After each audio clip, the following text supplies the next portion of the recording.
since his run in MDL. He learned a thing or two, about a thing or two. Oh no! Wow. Matt's already being pressured though.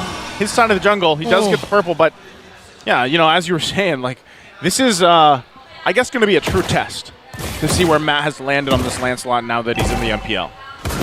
It's going to be a challenge at this point because the pressure, as you guys have mentioned, is already there. He popped off his Retribution, so it seems like it's going to be a free. I assumed it was supposed to be like a free Lethal Wanderer, but again, the choice for Irad is to go for an extra jungle creep down bot. Meanwhile, it's more Wilderness Blessings, 3 Wilderness Blessings, because you include the Claude into the party together with that Quantum Charge addition, and it even went to Matt.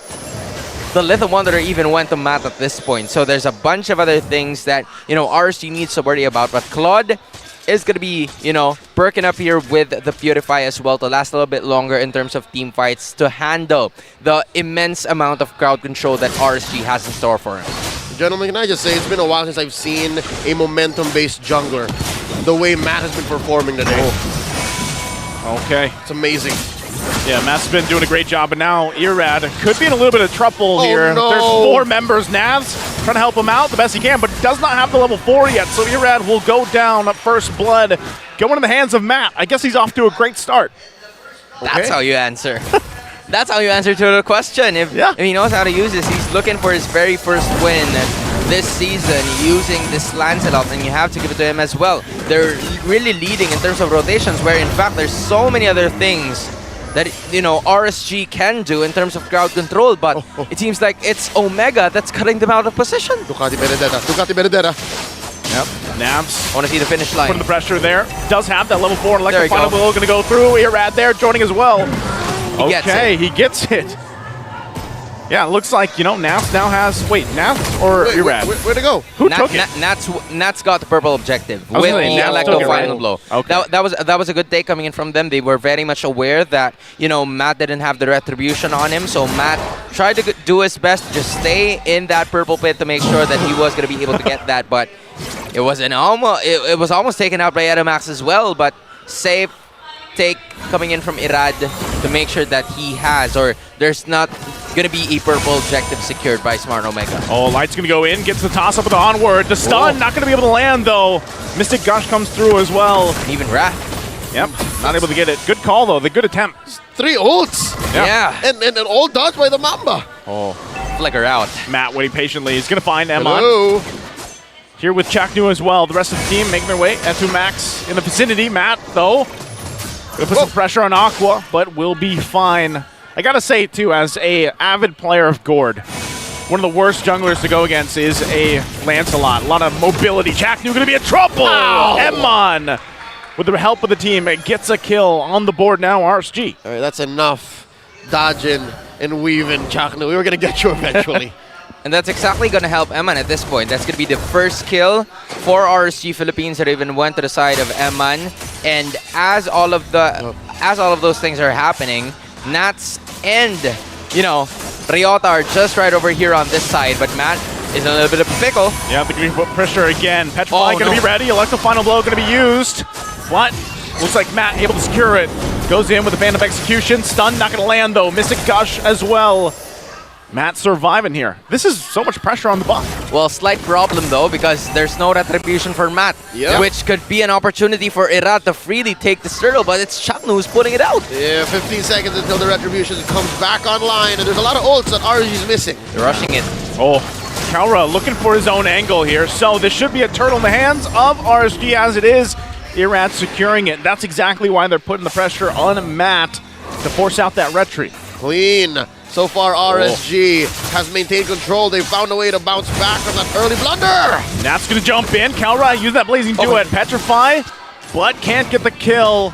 Chaknoon there to help him out. Et2 Max to land the shot. Meanwhile, in the bottom lane, some pressure being put there too for Irat's jungle. Nothing converting just yet.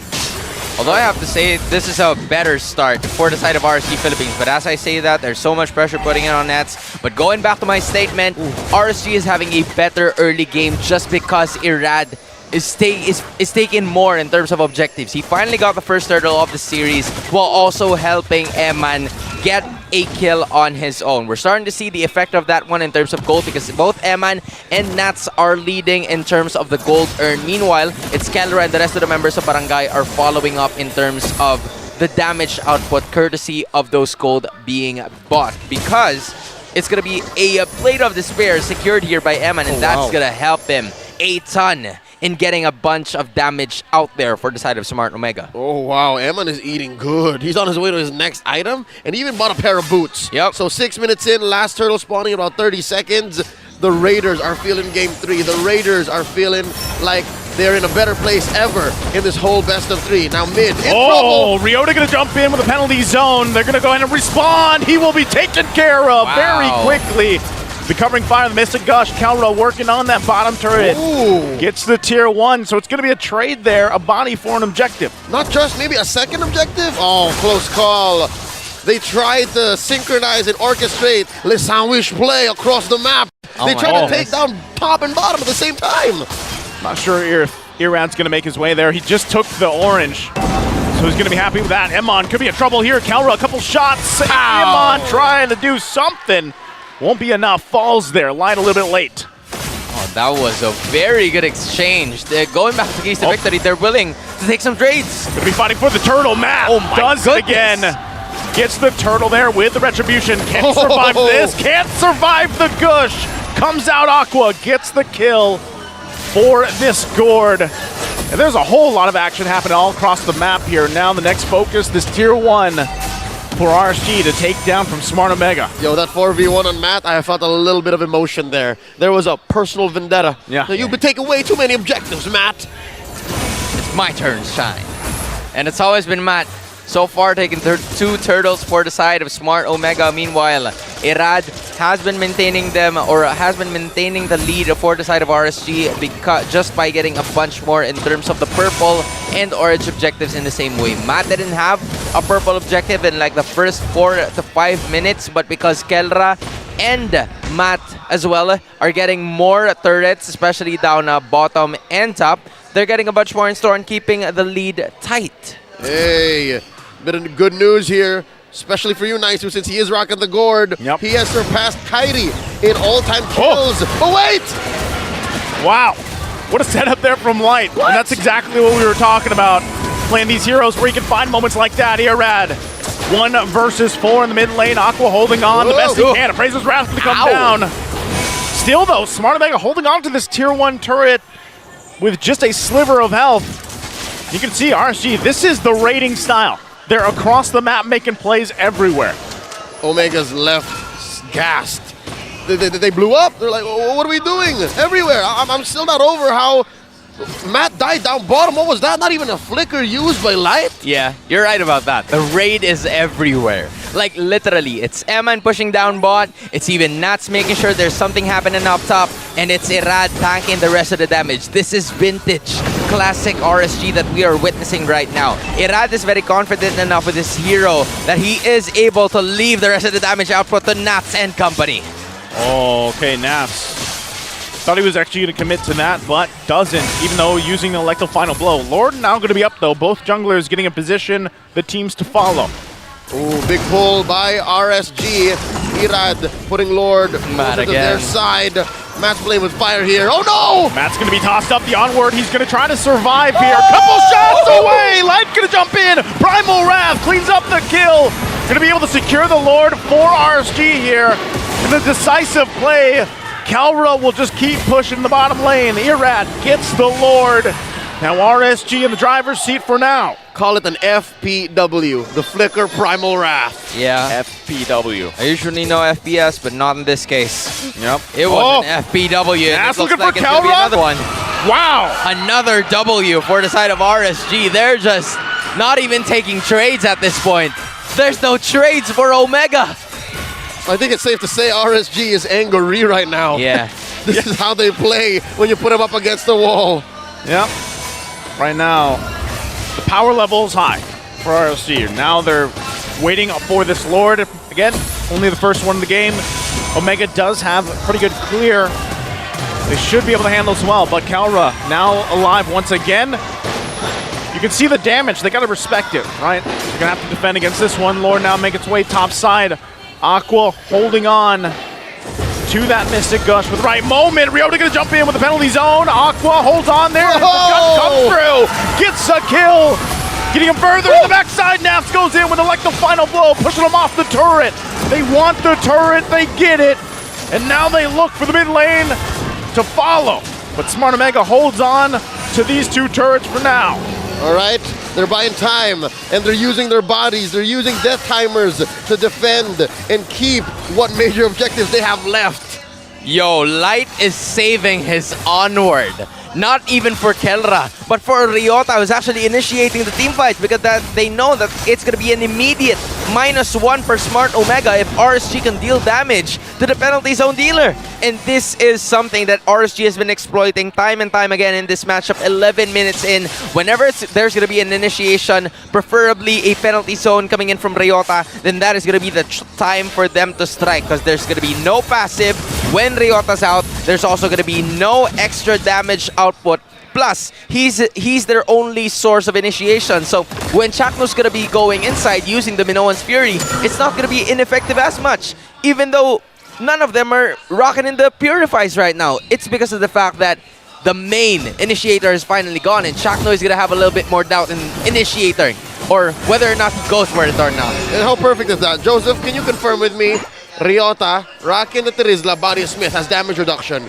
Gord's true damage just peels right through that. Just peels through it. I mean, for the most part too, Aqua, he's only got the Ice Queen one. He's got a second item as well. He's got the glowing one. He's on to his next, which could be the Holy Crystal, right? That's what it's looking like. He doesn't need penetration. He doesn't need it. It's the true damage, and that's what makes it so scary. Not only that, but like Hans said, Light's playing very well in this Edith, and that's what we saw was one of the missing components, at least in my eyes, from the previous game, because this allows him to be a little more aggressive, be a little more durable. Yes, the Rafaela from the previous game has its own pros, but right now this is the Light we're used to seeing, and that's why we see them in this Raiders form. It's garnered them nearly an 8,000 gold lead, and this Lord now is for the taking. That's right, Omega can't even think of contesting unless there's an Astral Echoes. Lord here at less than half health, big knock-up. Omega's biding their time. Oh, the Nav's putting in the pressure towards that base. We know that mid and top turret are going to be down here. Chaknu flickering up to safety. Oh no. He's got to be careful how he approaches it. Lord is going to reset though. Kelra still planting himself in the mid lane. They want to be able to manage these waves. They know they were pushing in. Oh. RSG still looking for their own moment. Light going to jump in. There's the Mystic Gush. The flicker to safety by Ryota. So the Gush is down. This might be a moment for Smart Omega to fight back, knowing that a crucial ultimate is gone. They still want to be careful. Matt, though, taking a shot after getting stunned. Lord work done here. One more big echo. OMG knows exactly where they are. Light goes in with the onward. Matt's in trouble. Can't get away with the Phantom Execution. Now Kelra and Naps going one-on-one. Wind of Nature going to be popped along with the Blazing Dew, and Naps going for the kill. Gets it. He can't get away. Naps with a great play there against Kelra. And now RSG looking to cap this one in. Take us to game 3. Chaknu trying to jump away. The flicker with the Gush combination. The Raiders will do it. They'll take us to a game number 3. No minions just yet. Couple it's away. There's actually a lot of time here. Another wave going to be pushing in. Etu Max trying to hold on, but it could be too late, and that's just a little bit longer. We're going to game 3. This winning moment is brought to you by our official sponsor, FWD Life Insurance. It's as if game 1 didn't even happen. The Raiders call checkmate on the barangay in game 2. Love to see Gord win.